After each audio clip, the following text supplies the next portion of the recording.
Assalamualaikum warahmatullahi wabarakatuh. Nama saya Mega Ratnasari dari kelas EPA.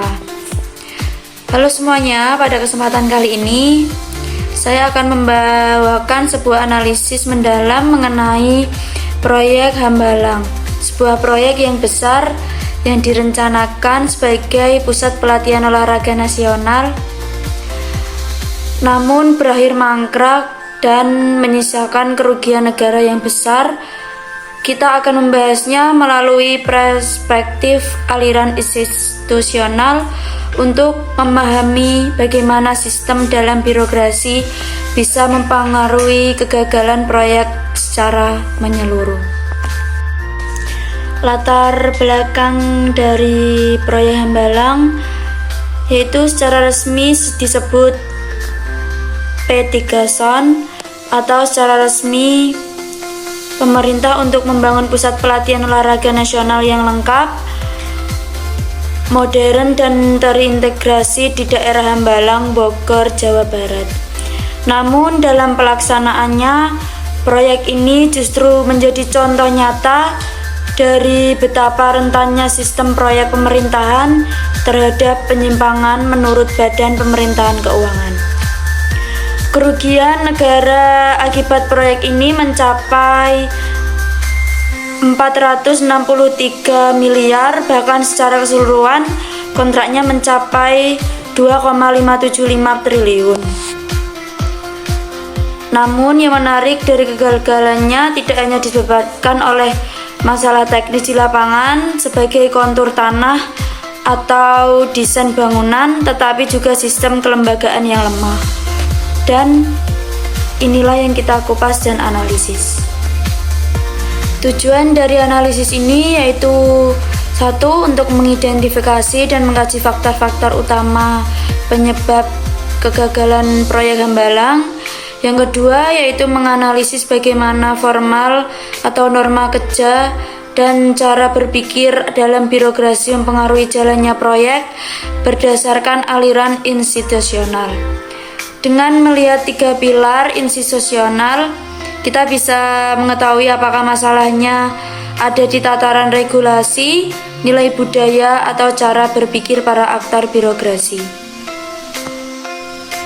Teori aliran institusional Scott 2001, yaitu Richard Scott dalam teorinya menyebutkan bahwa institusional dibangun dalam 3 pilar utama, yaitu pilar regulatif, yaitu pilar yang berisi aturan formal, regulasi, dan sanksi hukum. Ini mencerminkan aspek legal dan administratif dalam sebuah organisasi atau proyek. Yang kedua yaitu pilar normatif, yaitu nilai standar moral dan etika proporsional. Pilar ini berfungsi mengarahkan perilaku aktor agar sesuai dengan harapan masyarakat. Yang ketiga yaitu pilar kognitif, yaitu pola pikir perspektif bersama dan pembenaran budaya yang hidup dalam organisasi yang membentuk cara pikir umum dalam birokrasi. Kegagalan dalam satu pilar bisa berdampak serius, tapi jika ketiganya bermasalah sekaligus, maka hasilnya bisa merusak semuanya. Yang pertama yaitu pilar regulatif.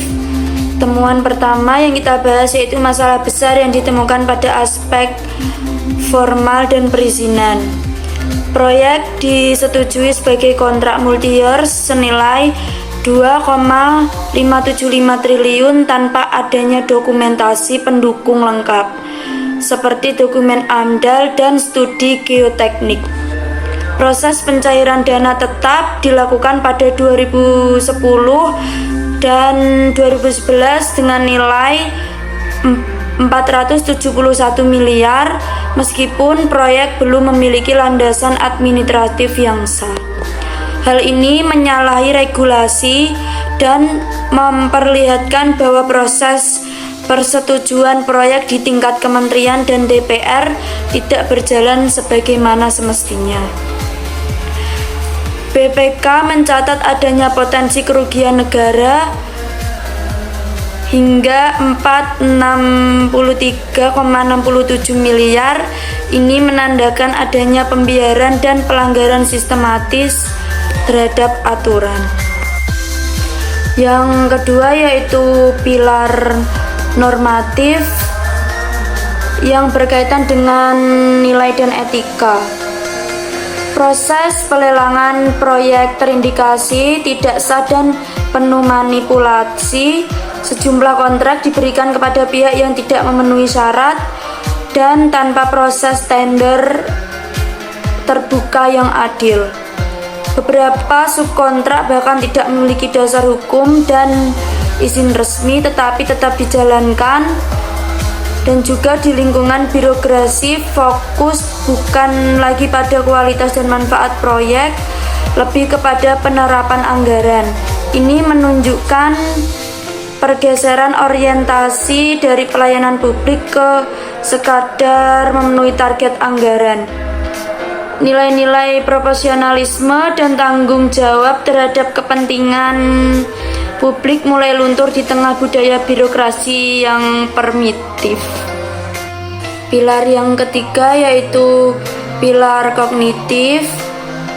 Terakhir yaitu dalam proses wawancara dan laporan investigasi muncul fakta bahwa banyak aktor merasa praktik menyimpang seperti make up, anggaran atau proyek fiktif itu sudah biasa.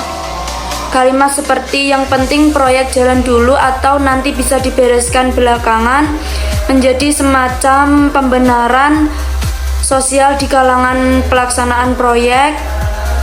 Ini membuktikan bahwa dalam lingkungan birokrasi telah tumbuh jugnifikasi budaya praktik-praktik menyimpang.